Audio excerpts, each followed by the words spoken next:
بنی اسرائیل سے خطاب ہے، اور بنی اسرائیل سے خطاب کا انداز یہ ہے کہ اللہ نے فرمایا او بنی اسرائیلیو، میں نے تم پر 8 نعمتیں کی ہیں۔ کتنی نعمتیں؟ 8 نعمتوں کا ذکر تھا، 2 نقمتوں کا ذکر تھا، 2 عذابوں کا۔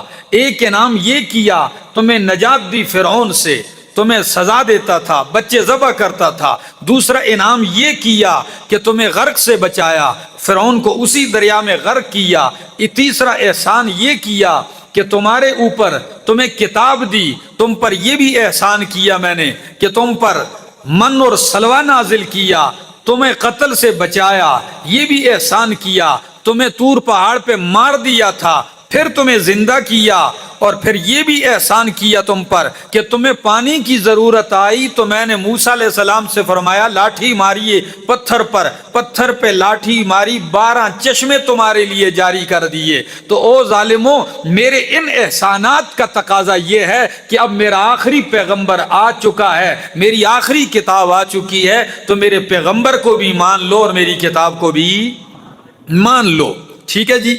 تو اب میں نے کہا اس تیسرے باب میں بنی اسرائیل سے 6 خطابات ہیں۔ کتنے خطابات ہیں؟ ایک خطاب ہو گیا، اب دوسرا خطاب شروع ہے۔ اس دوسرے خطاب میں اللہ کیا ذکر فرمائیں گے؟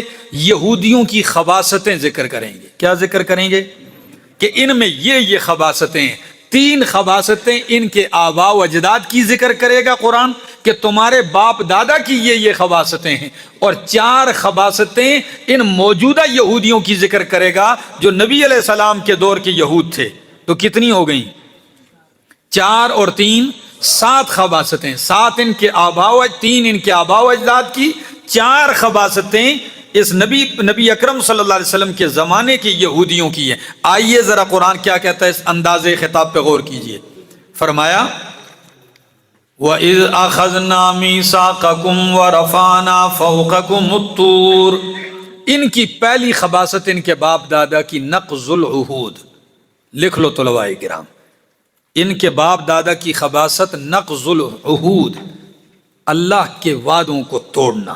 وعدہ کرتے تھے اور پھر وعدے پہ قائم وعدوں کو توڑتے تھے۔ کئی لوگوں کو آج بھی دیکھ لو جن کے ہاں کوئی وعدہ اور پیمان کا کوئی حیثیت، کیا وعدہ نہیں کیا برابر۔ دوسری خباثت ان کی تھی الحیل فی احکام اللہ، اللہ کے احکامات میں ہیلے کرنا۔ کیا کرنا؟ میں انشاءاللہ تفصیل بتاؤں گا۔ اللہ کے احکام میں ہیلا کرنا۔ نمبر 3 خباثت قتل النفس و اتہام البری، قتل خود کرتے تھے اور دوسرے پر اس کا الزام لگاتے تھے، خود مار کے اس کا الزام دوسرے پر لگاتے تھے۔ یہ یہودیوں کے باپ دادا کی خباثتیں تھیں، اور موجودہ وہ یہودیوں کی خباثتیں کتنی تھی؟ 4۔ پہلی خباثت محرفین، تورات کو معاف نہیں کیا، تحریف کرتے تھے۔ اللہ کی کتاب میں جب دل چاہا جملہ نکال دیا، جب دل چاہا جملہ بڑھا دیا، اپنی طرف سے لکھ دیا۔ نمبر 2 منافقین تھے، اندر سے کچھ اور باہر سے۔ تبھی تو نبی علیہ السلام کے سامنے آیا تھا یہ عبداللہ بن ابی بن سلول، یہ یہودی ہی تو تھا جس کو رئیس المنافقین کہتے ہیں نا۔ دوسری خصلت ان کی۔ اور تیسری المقلدون لآراء الآباء، کتاب و سنت کے مقابلے میں کہتے تسی جانو تو ساڑا قرآن جانے، ہم تو وہی کہیں گے جو باپ دادا کہتے تھے۔ یہ ایک آیت قرآن کی بتاؤں گا انشاءاللہ۔ نمبر 4 المخصصون لانفسہم بالجنہ، کہ جی جنت تو ہے ہی ہمارے لیے خاص۔ بھائی منافق تم، تحریف تم کرو، دھوکے بازیاں اور فراڈیاں تم کرو، اور جنت پھر بھی تمہاری ہے۔ آئیے ذرا قرآن کیا کہتا ہے۔ وَإِذْ أَخَذْنَا مِيثَاقَكُمْ، او بنی اسرائیلیو جب ہم نے تم سے وعدہ لیا پختہ، وَرَفَعْنَا فَوْقَكُمُ الطُّورَ، اور ہم نے اٹھایا طور پہاڑ کو تمہارے اوپر، خُذُوا مَا آتَيْنَاكُمْ، پکڑو مضبوطی سے اسے، خذو پکڑو ما وہ کچھ جو ہم نے تمہیں دیا ہے بقوت مضبوطی کے ساتھ واذکروا ما فی لعلکم تتقون اور یاد کرو اس کو جو اس میں ہے تاکہ تم بچ جاؤ. اللہ نے یہودیوں کو تورات دی. کیا دی؟ پہلے مانگ رہے تھے کہ اے موسیٰ زندگی گزار رہے ہیں, پہلے تو فرعون کے ڈنڈے کے نیچے زندگی گزار رہے تھے نا, اب تو ہم آزاد ہو گئے, اب ہمارے لیے زندگی گزارنے کا کوئی قانون ہونا چاہیے. تو اللہ نے فرمایا تورات میں نے اتار دی ہے, یہ تمہارے لیے کیا ہے؟ قانون ہے, جاؤ اس کے مطابق زندگی گزارو. اب جب تورات کو پڑھا, نہیں یہ اتنی مشکل باتیں ہیں, اس پہ کون عمل کرے گا, تو انکاری ہو گئے. اللہ نے فرمایا اب انکاری ہوتے ہو, اچھا اٹھاؤ طور پہاڑ کو. طور پہاڑ کو جڑ سے اللہ نے اکھیڑا اور لا کے ان کے سروں پہ رکھ دیا. مانتے ہو کہ نہیں گرا دیا جائے؟ جب پہاڑ ان کے سروں پہ اٹھا کے ایسے رکھ دیا نا, مانتے ہو؟ چیخیں مار مار کے کہنے لگے, قسمیں اٹھا کے کہنے لگے اللہ مانتے ہیں. کیا کرتے ہیں؟ مانتے ہیں. فرمایا وَرَفَعْنَا فَوْقَكُمُ الطُّورَ اور اٹھایا ہم نے تمہارے اوپر طور پہاڑ. خُذُوا مَا آتَيْنَاكُمْ پکڑو وہ جو ہم نے تمہیں دیا ہے, یعنی میری کتاب کو پکڑ لو. بقوت کس کے ساتھ؟ مضبوطی کے ساتھ. او میرا دوست ایسے پکڑ کے دباؤ, یہ مطلب ہے مضبوطی سے پکڑنے کا؟ جی یعنی مضبوطی سے پکڑنے کا مطلب یہ ہے اس کے تقاضے پورے کرو, ایمان اس کے مطابق لاؤ, عمل اس کے مطابق کرو, عقیدہ اس کے مطابق رکھو, یہ ہے اس کو مضبوطی سے پکڑنا. اور بعض مفسرین فرماتے ہیں بقوتن کی تفسیر خود واو تفسیریہ آگے کر دی ہے. وہ کیا ہے کہ پکڑو میری کتاب کو مضبوطی سے, یعنی وَاذْكُرُوا مَا فِيهِ جو اس کے اندر ہے اسے یاد رکھو. کیا؟ اس کے احکامات قوانین کو یاد رکھو. لَعَلَّكُمْ تَتَّقُونَ تاکہ تم شرک سے اور معاصی سے بچ جاؤ. حدیث کے اندر آتا ہے نبی اکرم صلی اللہ علیہ وسلم نے فرمایا علیکم بسنتی وسنت الخلفاء الراشدین المہدیین, لوگو تم پر میری سنت اور میرے خلفاء راشدین جو سارے ہدایت یافتہ تھے ان کی سنت لازم ہے. تمسکوا بہا, اللہ تمسکوا بہا انہیں تھام لو ان کی سنت کو. اور کیسے؟ وَعَزُّوا عَلَيْهَا بِالنَّوَاجِزِ اور ان کو داڑھ کے, یہ جو ہے نا دانتوں سے پکڑ لو. کس سے پکڑ لو؟ نواجز اس دانت کو کہتے ہیں داڑھ کو, تو ان کو اپنے داڑھ کے دانتوں سے پکڑ لو. تو کیا مطلب ہے؟ خلفائے راشدین کی سنت کوئی رسی ہے جو لٹک رہی, جا کے اس کو پکڑ لو دانتوں سے؟ مطلب کیا ہے؟ ان کے طریقے کو اپنا لو پختہ. جس طرح دانت میں پکڑی ہوئی چیز چھوٹ نہیں سکتی, کوئی اسے چھڑا نہیں سکتا, اسی طرح میرے خلفاء کے طریقے تم سے چھوٹنے, تھام لو اس کو. فرمایا وَاتَّقُوا فرمایا یاد کرو جو اس میں لعلکم تتقون. لیکن پہلی خواصت تمہارے باپ دادا کی یہ تھی ثم تولیتم پھر تم پھر گئے. طور پہاڑ کو دیکھا نا کہ یا اللہ مانتے بھی ہیں, عمل بھی کرتے ہیں, سب کچھ ہے, یا اللہ مانتے ہیں. طور پہاڑ ٹل گیا, کچھ ہی دن گزرے, وہی کتے کی دم پیپ سے نکالی تو پھر کیا تھی؟ ٹیڑھی کی ٹیڑھی تھی. پھر وہی فرمایا ثم تولیتم پھر تم پھر گئے اس وعدے سے.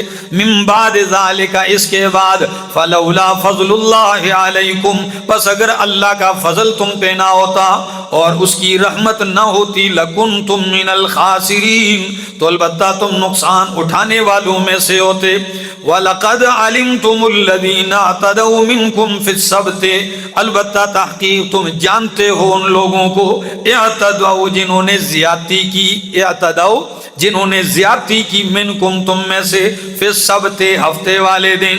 فَقُلْنَا لَهُمْ كُونُوا قِرَدَةً خَاسِئِينَ پس ہم نے ان سے کہا ہو جاؤ بندر خاسئین ذلیل. فَجَعَلْنَاهَا نَكَالًا لِمَا بَيْنَ يَدَيْهَا پس ہم نے انہیں اس واقعہ کو بنا دیا عبرت لما بین یدیہا ان لوگوں کے لیے جو سامنے تھے, وما خلفہا اور پیچھے آنے والوں کے لیے بھی عبرت بنا دیا, وموعظۃ للمتقین اور متقین کے لیے نصیحت بنا دیا. بنی اسرائیل کو اللہ نے امتحانات سے گزارا. ایک امتحان یہ ڈالا کہ ہفتے والے دن تم نے شکار، تو یہ دریا کے کنارے ان کی بستی ہے، ہفتے کے دن تمہارے لیے شکار پہ کیا ہے؟ پابندی ہے. یہ دن تمہارے لیے عبادت کا ہے. جس طرح مسلمانوں کے لیے تعظیم کا دن کون سا ہے؟ جمعے کو ایک نمایاں شان حاصل ہے. تو یہود کے لیے کون سا دن تھا؟ ہفتے کا. عیسائیوں کے لیے اتوار کا. پتہ ہے نبی علیہ السلام نے فرمایا یہود کو اللہ نے ہفتہ، عیسائیوں کو اتوار دیا. جمعہ اللہ نے میری امت کے لیے چھپا کے رکھا تھا، کسی کو نہیں دیا، یہ اس امت کو دیا ہے. اور ہمارے ہاں اس کی اہمیت کیا ہے یہ آپ جانتے ہیں کہ کیا اہمیت ہے. جمعے کی نماز سلام کا وقت ہوتا ہے، اس وقت ہم گھر سے حرکت کرتے ہوئے تشریف لا رہے ہیں اللہ پہ احسان کرتے ہوئے. یہ دکھ ہے، اس دن کی اہمیت کو جانیے. تو فرمایا ہفتے کے دن یہود پہ شکار منع کر دیا. اب جب ہفتے کو شکار منع ہے اور امتحان ہے، اللہ کی شان، ہفتے والے دن مچھلیاں سب سے زیادہ، اتنی زیادہ مفسرین نے لکھا کہ اگر یوں چلو میں پانی بھرتے نا تو ہاتھ کے ساتھ مچھلیاں ٹکراتی اور اوپر آ جاتی. لیکن اب پانی میں اس دن تو شکار کیا ہے؟ انہوں نے کہا یار ہفتے والے دن مچھلیاں اتنی زیادہ آ جاتی ہیں اور اتوار کا دن ہوتے ہی مچھلی کا نام ہو نشان نہیں ہوتا، یہ کیا کریں؟ تو انہوں نے کوئی ہیلا تو کرنا چاہیے. کیا کرنا چاہیے؟ اب ہیلا شروع کر دیا. یہ تھے تمہارے باپ دادا کہ اللہ نے حکم دیا، اس حکم کو ٹالنے کے لیے، جان چھڑانے کے لیے، اس کو توڑنے کے لیے کیا بناتے؟ اب ڈرتے ہیں نا، صاف انکار نہیں کر سکتے تو انکار کا اور بچاؤ کا یہ طریقہ ہے، کیا اپنا لو؟ ہیلا کر لو. کیا کر لو؟ تو ہیلا کیسے کیا میرے دوستو پتہ ہے؟ تالاب سے چھوٹی چھوٹی نالیاں بنا لی. بہر دریا ہے نا، تو دریا سے چھوٹی چھوٹی نالیاں گھر کی طرف بستی کے قریب لے آئے. مچھلیاں سارا دن ہفتے والے دن آ رہی ہیں، ٹھیک ہے. اب شام کو ایسے جا کے آگے بند لگا دیتے، مچھلی واپس جاتی، وہ نہیں جا سکتی. اتوار والے دن جا کے مچھلی دن کو کیا کر لیتے؟ پکڑ لیتے. بعض ایسا کرتے کہ کنڈا ڈال لیتے پانی میں، مچھلی پھنس گئی، اس کو نکالتے نہیں تھے، کنڈا ادھر ہی باندھ دیتے، مچھلی پھر رہی ہے پانی میں، کنڈا پھنسا ہوا. اتوار والے دن جا کے مچھلی نکال لی. دیکھو بادشاہ جی ہم تو اللہ کا حکم مانتے ہیں، ہم نے تو ہفتے والے دن مچھلی کو ہاتھ بھی نہیں لگایا. جی وہ پولیس والے نے کہا جی میں نے تو کبھی رشوت کو ہاتھ بھی نہیں لگایا. ہاتھ نہیں لگاتا تھا، وہ مجرم سے کہتا ادھر ڈالو، ہاتھ نہیں لگاتا تھا نا تاکہ قسم اٹھا سکے. اس کو کہتا ہو بھائی کتنے لائے ہو، ادھر ڈالو جیب میں. تو یہ بھی اب بہانہ بنا دیا، ہم نے تو اتوار کو مچھلی پکڑی ہے. ہائے ہائے، یہ ہیلے ہم بھی کر رہے ہیں، آج تک ہو رہے ہیں. ایک شخص مجھے ملا، کہنے لگا جی ہم تو زکوٰۃ سے بچ گئے ہیں. میں نے کہا جی کیسے بچ گئے ہو؟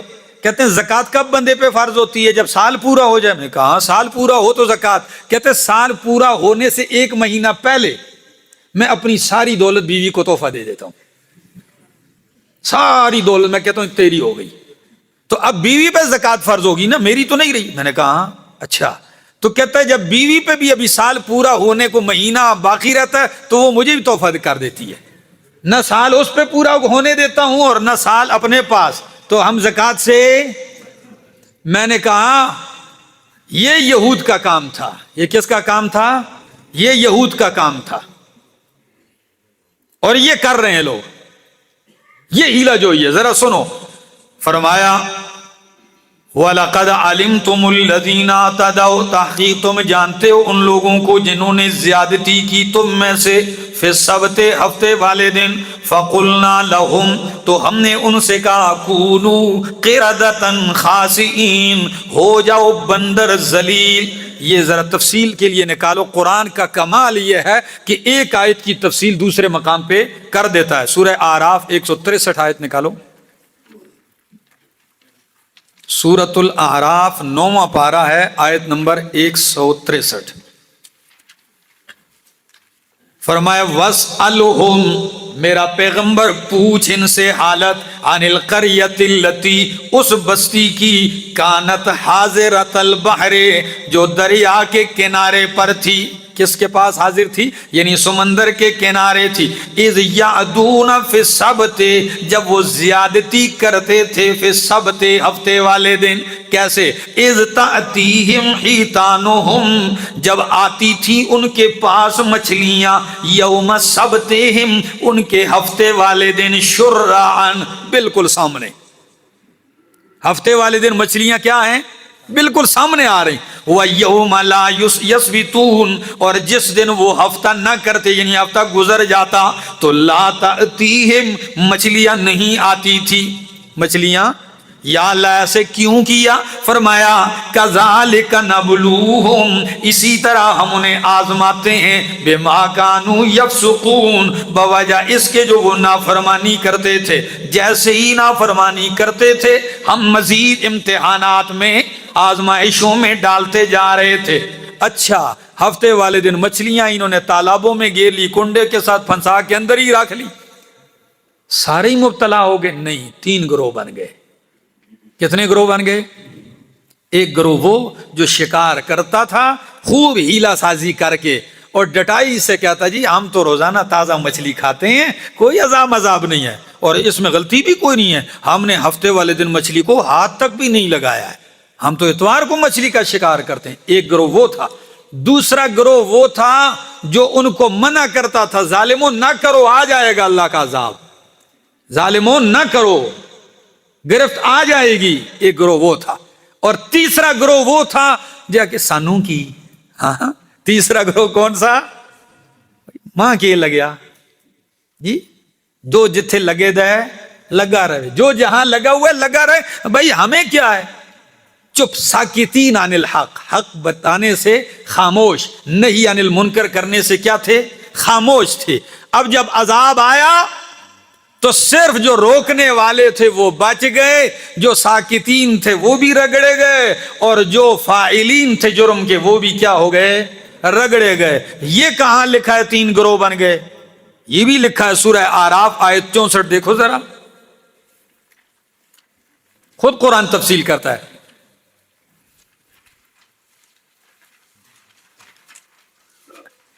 وَإِذْ قَالَتْ أُمَّةٌ مِّنْهُمْ، جب ان میں سے ایک گروہ نے کہا، لِمَ تَعِظُونَ قَوْمًا، کیوں تم نصیحت کرتے ہو ایسی قوم کو، اللہ مہلکہم، کہ اللہ انہیں ہلاک کرنے والا ہے، او معذبہم، یا اللہ انہیں عذاب دینے والا ہے، عذاباً شدیدا، سخت ترین عذاب. تو ایک تو جرم کرنے والے تھے اور ایک جرم سے روکنے والے تھے. تو ایک وہ تھے جو چپ کر رہے تھے، چپ نہیں بلکہ الٹا منع کرنے والوں سے کہتے چھوڑو بھائی ان کو منع نہ کرو، ان کو اللہ تباہ کرے گا، ان کو منع نہ کرو، ان کو اللہ کیا کرے گا؟ تباہ کرنے والا ہے، ان پہ عذاب آنے والا ہے، بس چھوڑو ان کو اپنے حال میں. تو وہ جو منع کرتے تھے وہ جواب میں کیا کہتے تھے؟ کیوں منع کرتے ہیں؟ معذرتن الی ربکم، ہم تو ان کو اس لیے منع کرتے ہیں رب کی بارگاہ میں معذرت کے لیے کہ ہم اتنا تو کہہ سکیں گے اللہ کہ ہم نے منع کیا تھا، ہم نے اپنا حق ادا کیا تھا، اللہ منع کیا تھا ہم نے. یا دوسری وجہ منع کرنے کی یہ ہے وَلَعَلَّهُمْ يَتَّقُونَ، شاید کہ یہ ہمارے منع کرنے سے باز آ جائیں. کیا آ جائیں؟ باز آ جائیں. تو قرآن کہتا ہے پھر کیا ہوا؟ پھر ایسے ہوا، علامہ قاضی شمس الدین صاحب رحمہ اللہ اپنی تفسیر میں لکھتے ہیں کہ لوگوں نے دیوار قائم کر دی بیچ میں، نے کہا تم جرم کرتے ہو، اللہ کے احکام میں ہیلا بازیاں کرتے ہو، مچھلی پکڑتے ہو، کہتے ہو ہم نے ہفتے کو نہیں اتوار کو پکڑی ہیں، تم پہ عذاب آئے گا، ہم تم سے اپنی بستی الگ کر لیتے ہیں، بیچ میں دیوار قائم کر دی. ایک دن ایسا ہوا کہ یہ مجرمین کی بستی سے کوئی رونے دھونے کی، کوئی چیخ، کوئی بچوں کی، کوئی بڑوں کی آواز نہیں آ رہی تھی. تو ان میں سے کسی نے جان کے اوپر دیکھا، ایسے دیکھو تو صحیح یار خاموشی کیوں ہے، پرلے محلے میں خاموشی ہے. جب جان کے دیکھا تو ایک بھی انسان نہیں تھا، کوئی بندر تھے کوئی خنزیر تھے. جو بوڑھے تھے اللہ نے ان کو خنزیر بنا دیا، جو جوان تھے ان کو اللہ نے بندر بنا دیا. ہری پور والوں کچھ کہنا چاہتا ہوں، ان جملوں پہ غور کرنا. سزائیں تو بہت تھیں، شکلیں کیوں بگاڑی؟ بات سمجھ میں آ رہی؟ سزائیں تو اور بھی تھیں، شکل اللہ نے کیوں بگاڑی؟ امام ابن کثیر فرماتے ہیں شکل اس لیے بگاڑی، یہ جزا من جنس العمل ہے، جیسے عمل تھا ویسے ہی سزا دی. کیسے؟ انہوں نے شریعت کی شکل بگاڑی. کس کی شکل بگاڑی؟ حکم تھا ہفتے کو شکار نہیں کرنا، تالابوں میں روک لیتے، کہتے ہم نے شکار کس دن کیا ہے؟ اتوار والے دن جا کے نکال لیتے. انہوں نے اللہ کی شریعت کی شکل بگاڑی. جب انہوں نے شریعت کے حکم کی شکل بگاڑی، اللہ نے خود ان کی شکل بگاڑ دی. یہ ہے سزا. فرمایا فَقُلْنَا لَهُمْ، پس ہم نے ان سے کہا کونو، ہو جاؤ قردۃ بندر، خاسئین ذلیل، فَجَعَلْنَاهَا. اب ہمارے ہاں کوئی چیزیں ایسی بھی مشہور ہو جاتی ہیں کہ لوگ بھی حیران ہیں، کہتے ہیں جی اب بھی یہ دنیا میں جو بندر خنزیر ہیں یہ انہی کی نسل سے ہیں. نعوذ باللہ، یہ ان کی نسل سے نہیں. ان سے کہا بندر ہو جاؤ، خنزیر بنائے گئے. یہ صرف 3 دن زندہ رہے. کتنے دن؟ 3 دن زندہ رہے، اور 3 دن کے بعد سارے کیا ہو گئے؟ مر گئے. فرمایا فَقُلْنَا لَهُمْ، اور ہم نے ان سے کہا کونوا قردۃ خاسئین، ہو جاؤ بندر ذلیل. فَجَعَلْنَاهَا، تو ہم نے کر دیا اس قصے کو نکالاً، عبرت، لما بین یدیہا، ان کے لیے جو ان کے پاس تھے، یعنی آس پاس سامنے والوں کے لیے، وما خلفہا، اور پیچھے آنے والوں کے لیے، یہاں تک کہ اب تک کے لیے ان کو کیا بنایا جا رہا ہے؟ عبرت. واقعہ جو بھی سنتا ہے یہ ان کے لیے عبرت ہے. وَمَوْعِظَةً لِّلْمُتَّقِينَ، اور یہ متقین کے لیے نصیحت ہے. جو متقین یہ واقعہ سنتے ہیں تو وہ کہتے ہیں اللہ تیرا شکر ہے کہ ہم ایسے جرم میں گرفتار نہیں ہوئے، اللہ تیرا شکر ہے کہ ہم یہ ہیلے سازیاں تیرے حکموں میں نہیں کرتے، ورنہ کرنے والے تو کرتے ہیں. اگر اور کوئی ہیلا نہیں دیکھا تو نماز جنازہ کے بعد ہیلا دیکھتے ہو کہ نہیں دیکھتے ہو؟ جی نہیں دیکھا ہے؟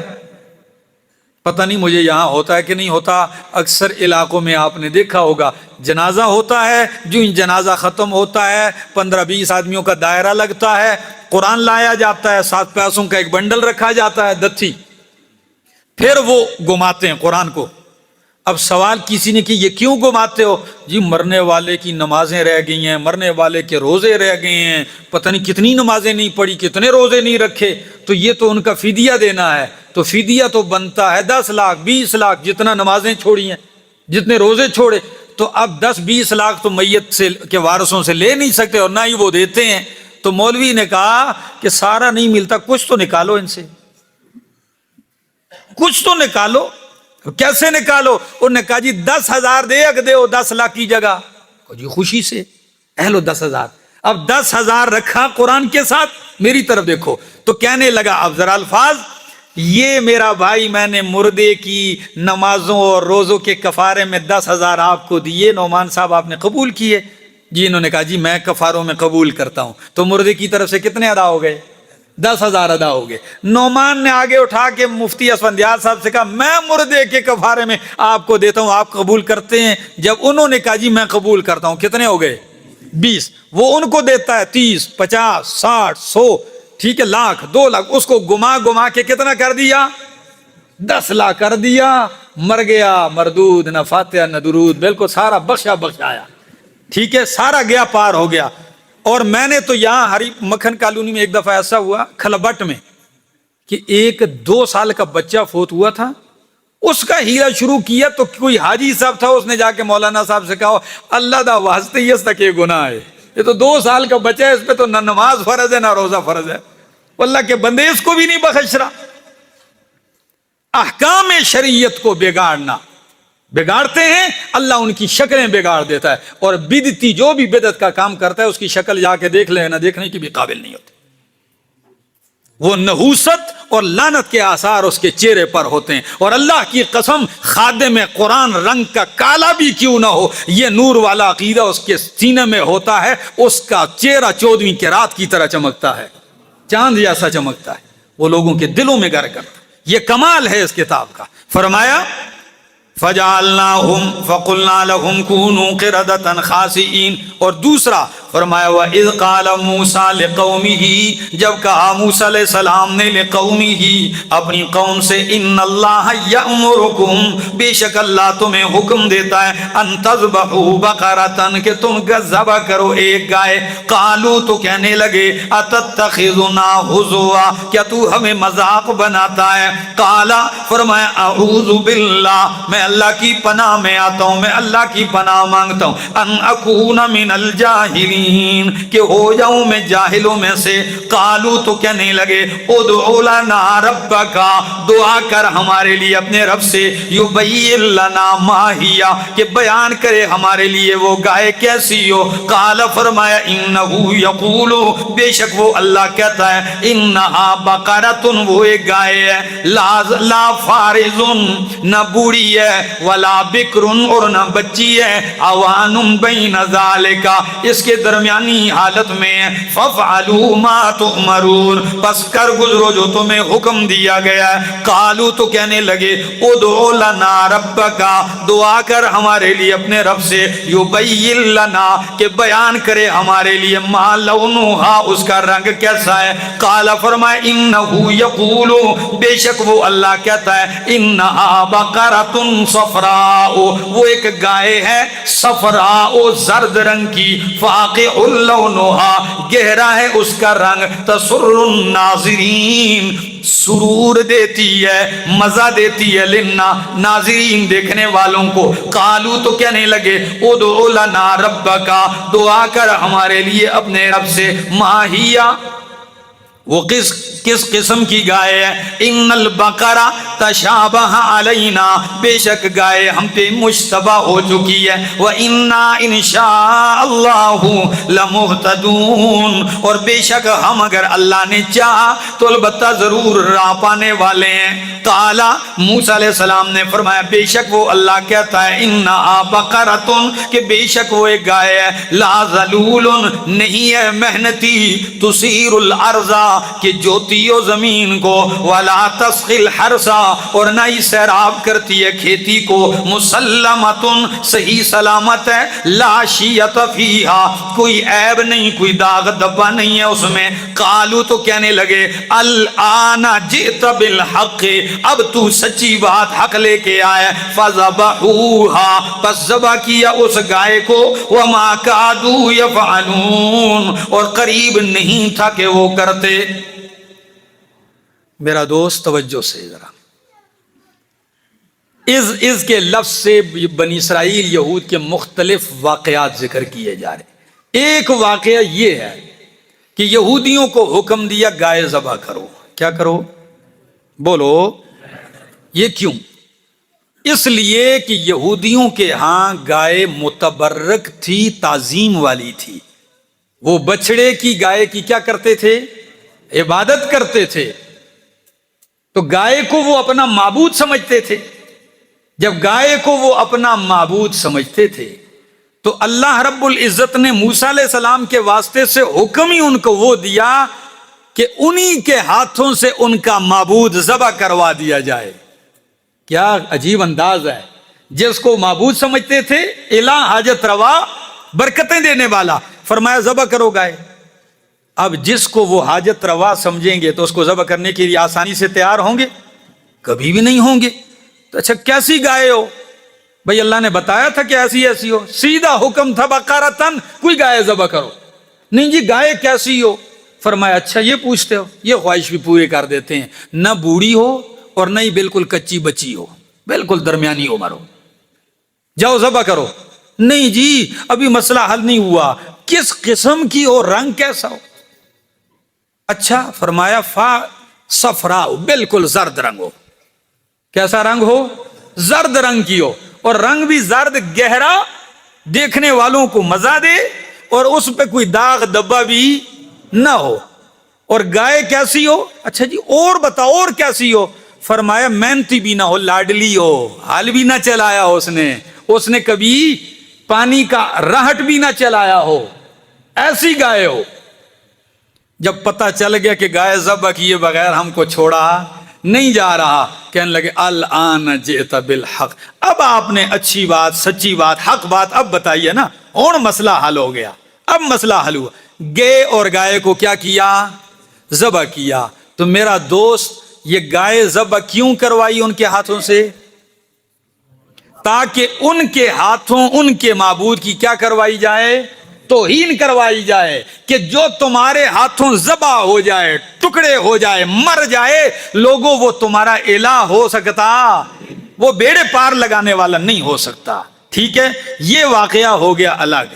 دوسرا واقعہ یہ پیش کیا گیا کہ تم نے ایک بندے کو قتل کیا. کیا؟ وہ آگے آ رہا ہے, ذرا میں پڑھو الفاظ دیکھو. وَإِذْ قَتَلْتُمْ نَفْسًا, جب تم نے قتل کیا ایک جان کو, فَادَّارَأْتُمْ فِيهَا, پس تم ایک دوسرے پہ دھرنے لگے اس میں, فَاخْتَلَفْتُمْ فِيهَا, تم اس میں اختلاف کرنے لگے. وَاللَّهُ مُخْرِجٌ مَا كُنْتُمْ تَكْتُمُونَ, اور اللہ ظاہر کرنے والا, نکالنے والا تھا, ماں وہ کچھ جس کو تم چھپاتے تھے. فَقُلْنَا, پس ہم نے کہا, اضربوہ, مارو اس مردے کو, ببعضہا, اس کے بعض کے ساتھ, کذالک, اسی طرح, یحیی اللہ الموتى, زندہ کرے گا اللہ مردوں کو, وَیُریکم آیاتہ, اور تمہیں دکھاتا ہے اپنی نشانیاں, لعلکم تعقلون, تاکہ تم عقل رکھو, تاکہ تم کیا رکھو. یہ جو واقعہ, یہ کیا واقعہ ہے؟ واقعہ یہ ہوا کہ بتیجوں نے چچا کو قتل کیا. بعض نے چچا زاد بھائی بھی لکھا ہے. بتیجوں نے اپنے چچا کو قتل کیا میراث کے لیے. کس کی اولاد؟ وہ اولاد تو ہے نہیں, اور مرتا یہ ہے نہیں جلدی, تو کسی طرح اس کو جلدی سے ٹھکانے لگاؤ اور دولت اور جاگیر کو کیا کرو؟ حاصل کرو. اب قتل کیا خود چچا کو, اور اٹھا کے جا کے لے جا کے اس کو کسی کے دروازے کے سامنے پھینک دیا. صبح رات کے اندھیرے میں قتل, صبح آئے ان کو پکڑ لیا, او تم نے ہمارے چچا کو مارا, آپ کے دروازے کے باہر پڑی ہے لاش. اب اختلاف ہے, وہ کہتے ہیں آپ نے کی, وہ فلاں کیا. یہ ایک دوسرے پر کیا کرنے لگے؟ اس کے الزام ڈالنے لگے. اب قاتل معلوم کیسے کیا جائے؟ موسیٰ علیہ السلام کے پاس آئے کہ اللہ کے پیغمبر, اللہ سے پوچھ کے بتائیے قاتل کون ہے, پوری قوم میں اختلاف ہے, جھگڑا ہے, تفتیش ہو جائے. اللہ نے فرمایا اضربوہ ببعضہا, اضربوہ, اسی مردے کے بعض کو بعض کے اوپر مارو. یعنی اس کے ہاتھ کو پکڑ کے یا جسم کا کوئی ٹکڑا پکڑ کے ایسے مارو, اس کو چھنڈا دے دو, ایسے مار دو اس کا, بعض پر یہ کیا ہو جائے گا؟ کھڑا ہو جائے گا. ایسے ہی کیا, اس کے ہاتھ کو پکڑا اور ایسے ٹکرایا اس کے جسم سے, وہ زندہ ہو گیا. جب زندہ ہو گیا, اس نے اپنا قاتل بتا دیا کہ میرا قاتل میرا بھتیجا ہے. صرف قاتل بتا دیا اور پھر دوبارہ مر گیا. میں نے آپ کو سورت کے شروع میں بتایا کہ سورت بقرہ کی ایک یہ بھی خصوصیت ہے کہ اس ایک سورت میں اس دنیا میں اللہ نے مردوں کو زندہ کرنے کے کتنے واقعات بتائے ہیں. ٹھیک ہے, کہ ایک ایسا, اب یہ 5 واقعات کیوں بتائے؟ اگر دنیا کے سارے ہی مردے زندہ ہوتے ہیں تو 5 واقعات کی کوئی ضرورت ہے؟ جو کہتے ہیں یہ اوپر زندہ جو پھر رہے ہیں یہ بھی زندہ ہیں, جو نیچے قبروں میں پڑے ہوئے ہیں وہ بھی زندہ ہیں, تو پھر دنیا میں مردہ کوئی ہے؟ نیچے وہ زندہ ہیں, اوپر تم زندہ ہو, تو مردے کہاں چلے گئے؟ او بھائی کوئی سوچنا چاہیے. یہ تفصیل میں نے جو بیان کی مولانا حسین علی الوانی رحمہ اللہ کے طرز پر. اب عام تفسیروں میں یہاں کیا لکھا ہے پتہ ہے؟ وہ کیا لکھا ہے؟ وہ واقعہ یوں بیان کرتے ہیں کہ جی بنی اسرائیل میں ایک بندہ قتل ہوا, قاتل معلوم نہیں ہو رہا تھا, تو حکم دیا کہ تم گائے ذبح کرو. اب گائے کس لیے ذبح کروائی جا رہی ہے؟ قاتل معلوم کرنے کے لیے. گائے وہ ذبح کر نہیں رہے تھے. آخر جب گائے ذبح کی تو کہا گائے کا ایک ٹکڑا بوٹی اٹھاؤ اور جا کے ایسے اس مردے کو مارو. تو بوٹی اٹھا کے جیسے ہی مردے کو ماری, مردہ کیا ہو گیا؟ زندہ ہو گیا. ان دونوں واقعہ کو کیا کر دیا؟ ایک بنا دیا, اور یوں ترتیب ساری جوڑ دی. میرے شیخ فرماتے ہیں یہ درست نہیں ہے. کیوں درست نہیں ہے؟ اس لیے درست نہیں ہے کہ پہلی بات کہ گائے ذبح کروائی جا رہی ہے کس لیے؟ تاکہ ان کے ہاتھوں ان کے معبود کی توہین ہو جائے. تمہاری بات مان لی جائے تو یہ تو توہین نہیں ہے، وہ پہلے ہی کہیں گے ہماری گائے زندہ تھی تو اتنی برکتیں نہیں، مر کے تو مردے کو بھی زندہ کر رہی ہے، تو وہ توہین ہوگی، وہ تو کہیں گے تو یہ تو اور کمالات والی آ گئی۔ تو جو اصل مقصد تھا گائے ذبح کروانے کا وہ تو بجائے ان کے دل سے محبت نکلنے کے اور تعظیم بڑھ جائے گی۔ وہ بادشاہ ہو جس نے مر کے ایک ٹکڑے میں اتنا کمال کیا تو پوری گائے کا کتنا کمال ہوگا۔ تو یہ واقعہ درست نہیں ہے۔ ہاں زیادہ سے زیادہ طلباء یہ اشکال کریں گے کہ فَضْرِبُوهُ بِبَعْضِهَا، ضمیروں کا مرجع کیا ہے؟ تو فَضْرِبُوهُ، مارو اس مردے کو، بِبَعْضِهَا، اسی کے بعد۔ تو پہلی ضمیر مذکر کی ہے، دوسری مؤنث کی ہے۔ ہم کہتے ہیں پیچھے لفظ ہے اِذْ قَتَلْتُمْ نَفْسًا، اور نفس جو ہے یہ ایسا لفظ ہے کہ اس کے لیے ضمیر مذکر کی بھی راجع ہوتی ہے اور مؤنث کی بھی راجع ہوتی ہے، تو دونوں کی رعایت کی گئی ہے۔ کیا کی گئی ہے؟ دونوں کی رعایت کی گئی ہے۔ ٹھیک ہو گیا مسئلہ حل۔ اور اگر آپ کی بات مان لی جائے کہ واقعہ ایک ہے تو جو اس کا پہلا سرا بنتا ہے وہ آخر میں ذکر ہوتا، وَإِذْ قَتَلْتُمْ نَفْسًا کو تو پھر پہلے ذکر کرنا چاہیے کہ جب تم نے ایک بندہ قتل کیا تو پھر جا کے گائے کا ذبح کرنے کا حکم دیا، حالانکہ یہ الٹ ہے۔ تو اس لیے سیدھی ساری بات یہ ہے کہ یہ دو کیا ہیں؟ الگ واقعات ہیں۔ اور جو اس کو ایک واقعہ بتاتے ہیں کمال کی بات وہ یہ بھی کرتے ہیں۔ علامہ ابن کثیر قصص القرآن میں لکھتے ہیں، کہتے ہیں 40 سال تک گائے ڈھونڈتے رہے۔ کتنا؟ تو اب بتاؤ 40 سال تک مردہ ادھر ہی پڑا رہا؟ جی یہ میری اور آپ کی سپریم کورٹ تو نہیں ہے جی۔ پتہ ہے کیا فیصلہ ہوا تھا؟ پچھلے سال میں نے درس میں کہا، اسی دن اخبار میں، کہ سپریم کورٹ نے 2 آدمیوں کو باعزت بری کر دیا۔ اخبار نے سرخی لگائی کہ وہ 14 سال پہلے جیل کے اندر مر گئے تھے، اور جج صاحب نے 14 سال بعد ان کو کیا کر دیا؟ تو وہ اللہ نے تو ان کو پہلے ہی بری کر دیا تھا۔ ایسا سسٹم نہیں، 40 سال تک مردہ پڑا ہوا ہے، نہ وہ گلتا ہے نہ وہ سڑتا ہے، وہ ادھر ہی پڑا ہوا ہے، اور جو کیس لڑنے والے ان میں بھی کوئی نہیں مرا۔ یہ بھی عجیب بات ہے نا، ان میں بھی کوئی نہیں مرا، 40 سال تک یہ تماشا لگا ہوا ہے۔ سیدھی بات یہ ہے کہ گائے ذبح کروانے کا مقصد مردہ زندہ کروانا نہیں تھا، کیا تھا؟ ان کے معبود کو ان کے ہاتھوں سے ذبح کروانا، یہ الگ واقعہ، اور مردے کو زندہ کرنے کا واقعہ کیا تھا؟ یہ الگ تھا۔ اور وہ بھی زندہ ہوا تھا کتنی دیر کے لیے؟ صرف کیا بتایا اس نے اٹھ کے؟ قاتل بتایا۔ پھر کیا ہو گیا تھا؟ تو اگر مردہ زندہ ہوتا تو اس کو زندہ کرنے کی کوئی ضرورت تھی؟ جی اس کو زندہ کرنے کی تو کوئی ضرورت نہیں ہے۔ لیکن پاکستان کے مردے ماشاءاللہ اتنے زندہ ہیں نا کہ زندہ اتنا نہیں دیکھتے جتنا مردے دیکھتے ہیں، یہ پانچوں میں سے دیکھتے ہیں۔ ہمارے ایک بندے نے کہا جی قبرستان جایا کرو پانچے بند کر کے جایا کرو۔ میں نے کہا کیوں؟ کہتے جی پانچوں سے دیکھتا ہے۔ میں نے کہا او افسوس ہے تم پر، یہ مر گیا پر ٹھیک نہیں ہوا، پانچوں میں کیا دیکھتا ہے؟ کوئی دماغ لڑاؤ یار۔ اور ایک نے تو یہاں تک لکھا ہے، رسالہ لکھا ہے کہ جی جب تم قبر پہ جاؤ کسی کے نا تو اس کے پاؤں کی طرف کھڑے ہوا کرو۔ کس طرف؟ سر کی طرف نہ کھڑے ہوا کرو۔ میں نے کہا یہ کیوں؟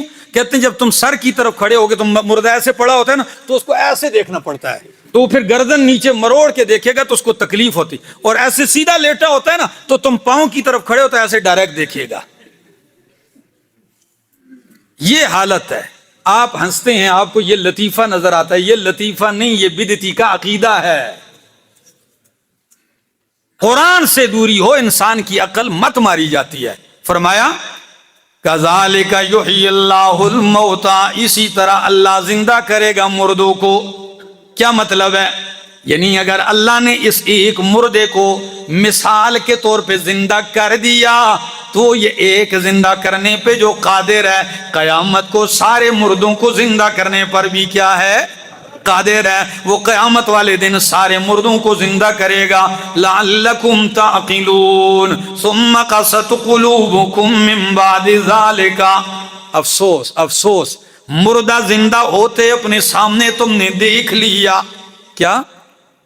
مردہ زندہ ہوتے دیکھ لیا، چاہیے تو یہ تھا تمہارے دل نرم ہو جاتے، لیکن قرآن کہتا ہے ثم قست قلوبکم، پھر تمہارے دل سخت ہو گئے۔ کتنے سخت ہوئے؟ من بعد ذالک، اس واقعہ کے بعد، فہی کالحجارۃ، پس وہ پتھروں کی طرح سخت ہو گئے، او اشد قسوۃ، یا پتھر سے بھی زیادہ سخت، پتھر کی طرح سخت یا پتھر سے زیادہ سخت ہو گئے۔ وَإِنَّ مِنَ الْحِجَارَةِ لَمَا يَتَفَجَّرُ مِنْهُ الْأَنْهَارُ، پتھروں میں سے تو بعض ایسے بھی ہیں کہ ان سے نہریں جاری ہو جاتی ہیں۔ وَإِنَّ مِنْهَا، اور پتھروں میں سے تو ایسے بھی ہیں، لَمَا يَشَقَّقُ، جو پھٹتے ہیں، فَيَخْرُجُ مِنْهُ الْمَاءُ، تو ان سے پانی نکل پڑتا ہے۔ وَإِنَّ مِنْهَا، اور پتھروں میں سے تو ایسے بھی ہیں، لَمَا يَهْبِطُ مِنْ خَشْيَةِ اللَّهِ، کہ وہ اللہ کے ڈر سے گر پڑتے ہیں۔ وَمَا اللَّهُ بِغَافِلٍ عَمَّا تَعْمَلُونَ، اور اللہ غافل نہیں، بے خبر نہیں ان کاموں سے جو تم کرتے ہو۔ اتنا بڑا واقعہ رونما ہونے کے بعد چاہیے تو یہ تھا تمہارے دل کیا ہو جاتے؟ نرم ہو جاتے، لیکن نرم نہیں ہوئے، تمہارے دل سخت ہو گئے، پتھر سے بھی زیادہ سخت ہو گئے۔ آپ کے ذہن میں سوال نہیں آتا کہ بھلا یہ گوشت کی نرم بوٹی، اس میں ہڈی بھی کوئی نہیں، یہ پتھر سے زیادہ سخت کیسے ہو گیا ہے؟ قرآن نے اس کی 3 دلیلیں دی ہیں۔ کتنی؟ کہ تمہارا دل پتھر سے سخت کیسے ہے؟ پتھر تو ایسے بھی ہیں کہ ان سے چشمے جاری ہو جاتے ہیں۔ کیا؟ اور ابھی چند لمحے پہلے آپ نے درس میں پڑھا کہ موسیٰ علیہ السلام نے لاٹھی کو پتھر کو لاٹھی ماری تو کتنے چشمے جاری ہوئے؟ اور آپ پہاڑوں میں دیکھتے بھی ہیں ایسے بھی پتھر ہوتے ہیں کہ ان سے پانی نکل رہا ہوتا ہے، چشمے پھوٹ جاتے ہیں۔ تو پتھر تو ایسے بھی ہیں کہ ان سے نہریں جاری ہوتی ہیں، پتھر تو ایسے بھی ہیں نہر نہ ہو تو کم از کم تھوڑا بہت پانی نکل آتا ہے۔ یہ بھی ہم نے اپنی آنکھوں سے نظارے کیے، کبھی کبھی پتھروں سے بھی ہلکی ہلکی سی نمی باہر آ جاتی ہے، اور پتھروں میں تو ایسے بھی ہیں پانی نہ نکلے، چشمے نہ بھی جاری ہو، اللہ کے خوف سے اوپر سے گر پڑتے نیچے۔ او بندیا، تیرا دل ایسا نہیں بنا کہ اس میں کوئی نرمی آتی اس سے خیر کا چشمہ جاری ہوتا؟ تیرا دل ایسا کیوں نہیں بنا کہ تیرا دل پھٹتا، کچھ رحم آتا اس میں اور اس کے اندر سے آنسو ہی نکل آتے، کچھ قطری باہر آ جاتے؟ اور تیرا دل تو اتنا بھی نہیں کہ پتھر تو خوف الہی میں گر پڑا ہے، لیکن تیرا دل تو اللہ کے ڈر سے گڑ گڑایا بھی نہیں۔ تو سچ بتا، تیرا دل پتھر سے زیادہ سخت ہوا کہ نہیں؟ فرمایا ان کے دل سخت ہو گئے ہیں۔ اور آپ کو ایک عجیب بات بتاؤں، سورت مائدہ آیت 14 نکالیے، 13، سورت مائدہ آیت 13۔ اللہ ہمیں دل کی سختی کے عذاب سے بچائے۔ دل کی سختی کا عموماً نتیجہ کیا نکلتا ہے؟ ایسا شخص دنیا سے ایمان سے خارج چلا جاتا ہے۔ اور نرم دل آدمی کبھی کبھی جتنا بھی گناہگار ہوتا ہے نا، کسی لمحے پہ ایسی کہ چوٹ لگتی ہے، اس کی کایا پلٹ جاتی ہے اور وہ نیک صالح پرہیزگار بن جاتا ہے۔ اس کی سینکڑوں مثالیں ہیں، وقت نہیں ہے۔ ذرا آیت نمبر 13 کھولیے، کیا ہے الفاظ؟ فَبِمَا نَقْضِهِمْ مِيثَاقَهُمْ، پس بسبب ان کے توڑنے ان کے وعدوں کو، لعناہم، ہم نے ان پہ لعنت کی، وجعلنا قلوبہم قاسیہ، اور ہم نے ان کے دلوں کو سخت کر دیا۔ جو اللہ کے احکام توڑتا ہے اور توڑتا ہی چلا جائے تو نتیجہ کیا نکلتا ہے؟ اللہ کی لعنت برستی ہے، اور لعنت برسنے کا نتیجہ کیا نکلتا ہے؟ دل اس کے سخت ہو جاتا ہے دل، اور جب دل سخت ہوتا ہے، سورت زمر کھولیے آیت نمبر 22، سورت زمر۔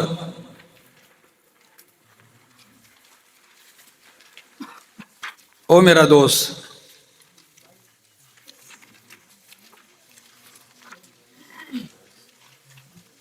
فرمایا آیت نمبر 22، 23ویں پارے کا آخری صفحہ، فرمایا افمن شرح اللہ صدرہ للاسلام، افمن شرح اللہ صدرہ للاسلام، کیا بلا وہ شخص جس کا سینہ اللہ نے دین اسلام کے لیے کھول دیا ہو، وہ اسلام کے قانون کو بھی خوش دلی سے قبول کرتا ہے، اس کا سینہ کھلا ہوا ہے، فہو علی نور من ربہ، تو یہ جس کا سینہ اللہ اسلام کے لیے کھول دیتا ہے یہ نور پر ہوتا ہے اپنے رب کی طرف سے۔ فویل للقاسیۃ قلوبہم، فویل پس ہلاکت ہے کن کے لیے؟ للقاسیۃ قلوبہم، ان لوگوں کے لیے جن کے دل کیا ہو گئے ہیں؟ سخت ہو گئے ہیں۔ سخت دلوں والوں کے لیے ہلاکت ہے، جن کے دل سخت ہو گئے ہیں من ذکر اللہ، اللہ کے ذکر سے ان کے دلوں میں کوئی نرمی نہیں آتی۔ عبداللہ ابن مسعود رضی اللہ تعالیٰ عنہ فرماتے ہیں اس دنیا میں سخت ترین سزا یہ ہے کہ اللہ کسی شخص کو قساوت قلبی میں مبتلا کر دے، اس کا دل پتھر بنا دے، اس کی آنکھ نم نہیں ہوتی اور اس کا دل پتھر کی طرح ہوتا ہے، اور وہ اس کو اچھا سمجھتا، کہتے ہیں فلاں بڑا مضبوط دل ہے، یہ کوئی مضبوط دل نہیں، اس کا دل کیا ہو گیا ہے؟ پتھر ہو گیا ہے۔ ورنہ امام الانبیاء صلی اللہ علیہ وسلم سے مضبوط دل کون تھا؟ لیکن آپ کے تو آنسو ہی آنسو بہتے تھے۔ اور پھر صحابہ سے فرمایا اللہ کی قسم جو میں جانتا ہوں اگر تم جان لو تو لبکیتم کثیرا ولضحکتم قلیلا، رو زیادہ اور ہنسو کم۔ تو دل کی سختی یہ اللہ کا ایک قہر ہے، غضب ہے، اللہ اس سے ہمیں بچائے اور اللہ ہمارے دلوں کو نرم کرے۔ دل نرم ہوتا کس سے؟ قرآن کہتا ہے اللہ نزل احسن الحدیث کتابا متشابہا مثانی تقشعر منہ جلود الذین یخشون ربہم ثم تلین جلودہم وقلوبہم الی ذکر اللہ۔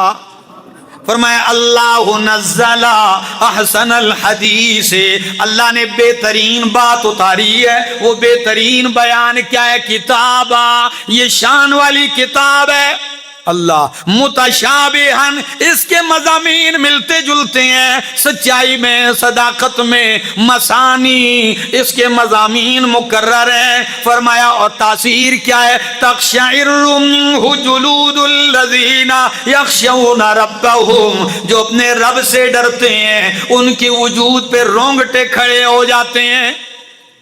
جب قرآن سنتے ہیں ان کے وجود پہ کیا کھڑے ہو جاتے ہیں؟ رونگٹے کھڑے ہو جاتے ہیں۔ ایک شعرار کہتے ہیں بال کھڑے ہو جانا، ہندکوں کی بولی میں کہتے ہیں سکنڈے کھل جانا، پنجابی میں کہتے ہیں لو کھڑے ہو جانا، اور پشتو میں کہتے ہیں غنے زگ زگ شو، عربی میں کہتے ہیں ایک شعرار بال کھڑے ہو جانا۔ فرمایا تقشعر منہ جلود الذین یخشون ربہم، وجود پہ رونگٹے کھڑے ہوتے ہیں۔ دل کی حالت کیا ہے؟ فرمایا ثم تلین جلودہم وقلوبہم الی ذکر اللہ، پھر ان کے دل اور ان کے وجود نرم ہو جاتے ہیں اور مائل ہو جاتے ہیں اللہ کی یاد کی طرف۔ دل نرم ہوتے ہیں، مائل ہو جاتے ہیں۔ دل کی نرمی، دل کی سختی، فرمایا ان کے دل کیا ہو چکے ہیں؟ سخت ہو چکے ہیں۔ اللہ کے پاک پیغمبر صلی اللہ علیہ وسلم نے فرمایا میں دیکھتا ہوں کہ دل کے اوپر فتنے ایسے گرتے ہیں جس طرح کہ ایک چٹائی کے اوپر موتی کی تار ٹوٹنے سے وہ گرتے ہیں ایسے۔ اب تسبیح کے دانے پکڑو، اس کو کاٹ دو تو جیسے وہ لگاتار نیچے آ کے گرتے ہیں، دل پر ہر وقت فتنوں کی اس طرح بارش رہتی ہے، مرکز ہے ہر وقت سوچ، خیالات، تصورات۔ کیا کرنا چاہیے؟ ایسی مثال میں اکثر دیتا ہوں، کیا کرنا چاہیے میرا دوست؟ جب آپ سفر کرتے ہیں موٹر وے پہ، بارش کے قطرے زور سے گرتے ہوں آپ کی گاڑی کے شیشے پہ، آپ کیا چالو کر دیتے ہیں؟ اندر سے وائپر چالی کر دیتے ہیں۔ کیوں؟